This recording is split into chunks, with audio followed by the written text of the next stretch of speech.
Right Reverend Lydia Neshangwe, and I'm serving as the new AACC President. I'm also serving as the moderator of my own denomination, which is the Uniting Presbyterian Church in Southern Africa. It is a transnational church in 4 countries.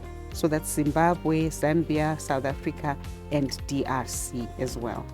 And I do serve also in the Council for World Mission as the moderator of that global organization.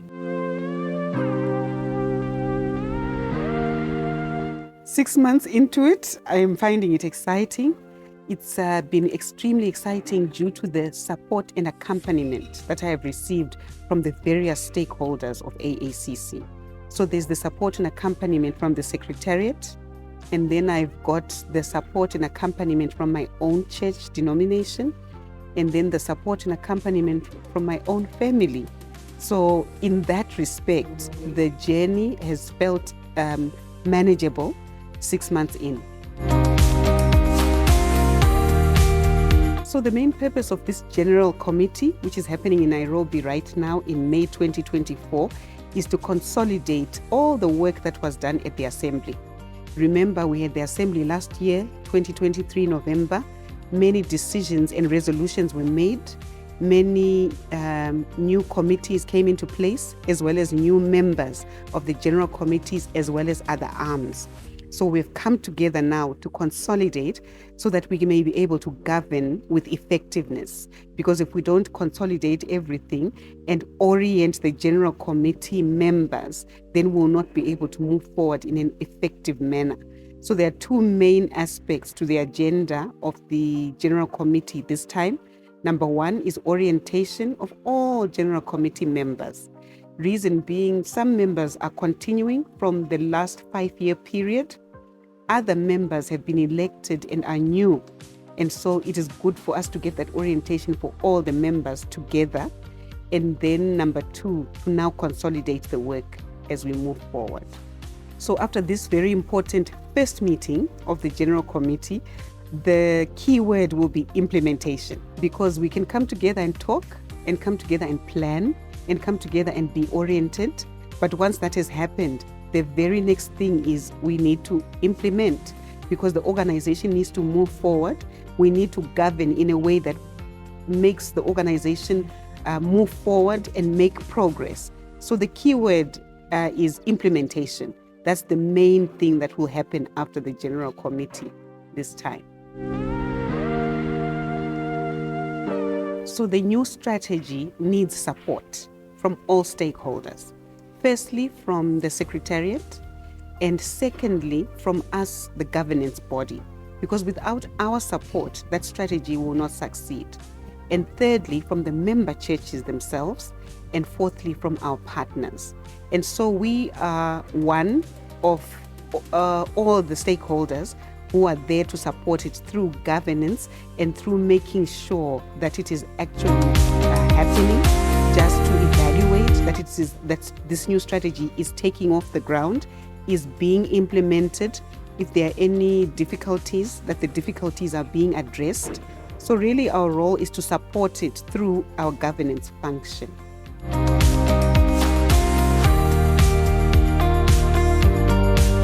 So the new General Committee has a good percentage of women and youth members.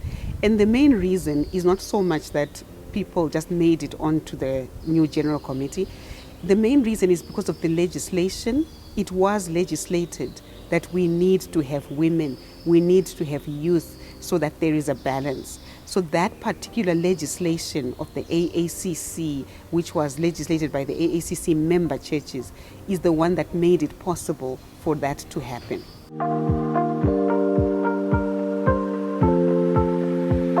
So with respect to that strategy, it's got to start from the grassroots.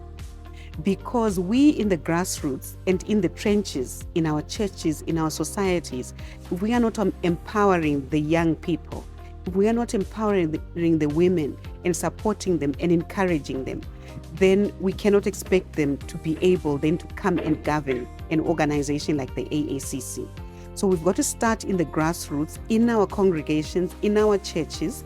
And once we do that, then we're able to provide people who are empowered, people who are knowledgeable, people who are ready to serve God.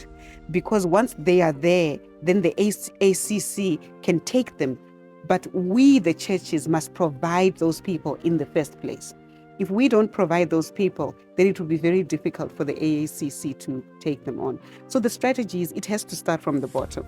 And then once we provide those people, then the AACC, we will recommend them to the AACC bodies. And then the AACC will take those people according to their skills, according to their abilities, according to their gifts as well. This is a question I've had to answer many times over and over again, but it's a pleasure for me to answer that question because I take this opportunity of being the first woman president of the AACC as a calling from God. It is something that was thrust upon me, and I believe that it was thrust upon me with the approval of God. And so I come into it with an attitude of wanting to serve, with an attitude of humility, with an attitude of courage, but also with an attitude of dependency on God. And so to me, it says to all the other women, whether they are young or they are old, God is able to bring you to a point where you come into leadership as long as you make yourself available. And so I say to everyone, all the women out there, as long as you say, here am I, send me, then God is able to use you in the same way. So my message is basically one of encouraging other women and encouraging them to take their place, because in actual fact, no one is going to take your place for you. There is a gap in each and every society, in each and every church, in each and every place. There is a gap with your name on it. So my message is take your place because you need to fill that gap. So the difficulties and the pressing issues of Africa I analyze them in the sense of paradox. When you look at our General Committee meeting and the issues that the AACC is working through, you will find the good and the bad. So even as we go through the work that has been accomplished so far, we find this paradox of the pros and the cons. We find this paradox of the difficulties as well as the joys.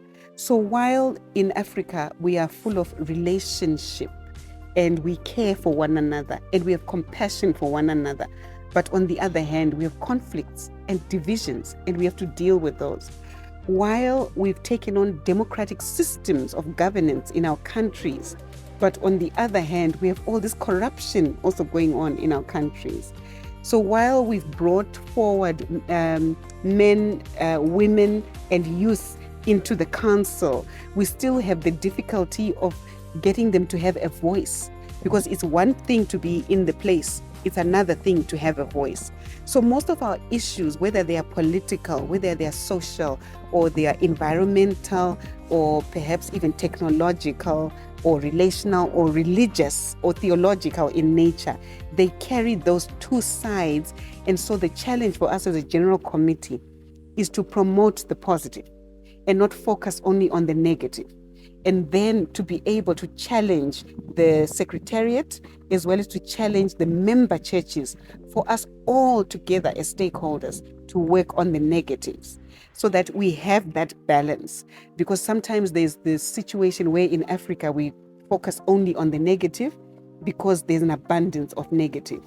But we also need to focus on the positive because in reality there's also an abundance of the positive. Thank you very much. And I too wish the AACC and all its stakeholders the very best, and for God to bless us all as we remain faithful to His work.